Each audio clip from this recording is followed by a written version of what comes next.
Breaking news, everyday news on Prince Miller Entertainment TV. Today is the 30th of June 2022. Remember, guys, to like, share, comment, and follow.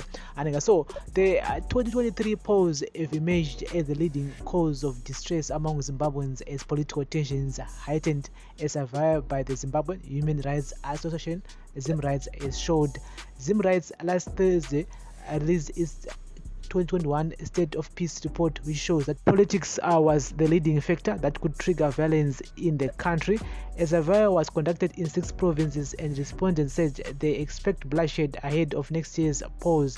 The leading cause of concern for the participants in the selected areas of the near future is elections in Zimbabwe. The report read, in all 6 areas, participants said elections give them a lot of worry, mainly because they are characterized by violence and intimidation. In addition to the violence that accompanies elections, 4 of the areas believe that the elections will not reflect the will of the people, hence it will be a waste of resources. Zimbabwe said participants said elections presented a nightmare rather than an opportunity for them. Many community members are expecting bloodshed ahead of the 2023 elections. They attribute the violence to the violent nature of the ruling party. In addition to the violence, communities have no confidence in electoral systems' capacity to deliver democracy. Many are convinced that the election outcome is predetermined because the institutions are captured. Zimbabwe's polls since 2000 have been disputed and marred by violence and have also claimed loss of lives of hundreds of civilians. The report predicted increased human rights violations ahead of the 2023 elections. The year 2022 will be threatening of impunity. With elections coming, a lot of money will be set aside for violence and the perpetrators will be protected. This will lead to impunity for human rights violations. When the private voluntary organization PVO bill in place, many organizations that documented violence will have been shut down or intimidated into silence, the report added. Zimbabwe Electoral Support Network Executive Director Andrew Makon said fear of violence among the public was likely to cause voter apathy in the polls. Citizens will be discouraged to go out and vote when there is violence.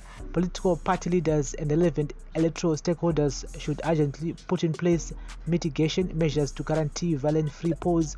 Political parties that will contest in the elections should go into a pre-election pact committing to a non-violent election and free and fair elections to restore public confidence, Makoni said. Yes, I will also talk about political violence, saying that the political parties and before my campaign startanga, they need to talk with their members regarding the political violence, especially in our communities, because abductions, I think it is very important for all political parties and with community leaders and talk about political violence, intimidate, and the police needs to do their job 100%. They need to arrest the perpetrators of violence without fear or favor. Yes, mapolisa ngaite basa rawo nemazvo vasunge vanhu vanenge vachikonzeresa mumakommunities atidi vanhu vanourayana vanopitsana maziso because of nyaya dzepolitics. Aiwa mune munhu ngaavhotire political party anenge achida, kwete kuti umanikidzwe kunzi vhotera pakati ndokuti uone mbeu kana uone fertilizer, ukasati isusu aone mbeu aone fertilizer. Aiwa, ngazvipere izvozvo. Mune munhu ngaaende anoregister kuvhota, anovhotera paanenge achida. And so guys, this is a daily news, breaking news, everyday news on Prince Miller Entertainment TV. Remember to like, share, comment, and follow.